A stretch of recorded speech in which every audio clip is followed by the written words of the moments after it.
Here's how to download and install Castle app on Android and iPhone. So for Android, you will need to open Play Store, and for iPhone, you will need to open Apple App Store. And then in the search bar, you can simply search for Castle app,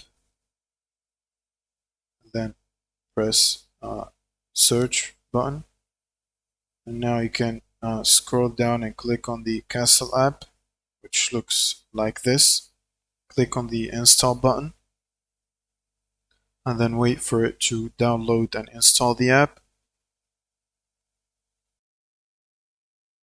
Now, once the app is installed, you can simply press open to open it.